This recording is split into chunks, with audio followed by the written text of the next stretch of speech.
यं ब्रह्मा वरुणेन्द्ररुद्रमरुतः स्तुन्वन्ति दिव्यैस्तवैः वेदैः साङ्गपदक्रमोपनिषदैः गायन्ति यं सामगाः ध्यानावस्थिततद्गतेन मनसा पश्यन्ति यं योगिनो यस्यान्दं न विदुः सुरासुरगणाः देवाय तस्मै नमः देवाय तस्मै नमः.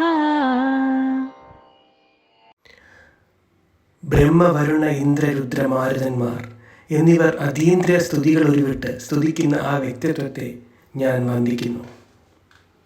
സാമഗാനം പാടുന്നവർ ആരെക്കുറിച്ചാണോ വേദോപനിഷത്തുകളുടെ പദക്രമ പാഠങ്ങൾ പാടുന്നത്, ധ്യാനത്തിലിരിക്കുന്ന യോഗികൾ ആരെയാണോ ദർശിക്കുന്നത്, ആരുടെ മഹത്വമാണോ ദേവന്മാരും അസുരന്മാരും അറിയാത്തത്, ആ ദേവനെ ഞാൻ നമസ്കരിക്കുന്നു.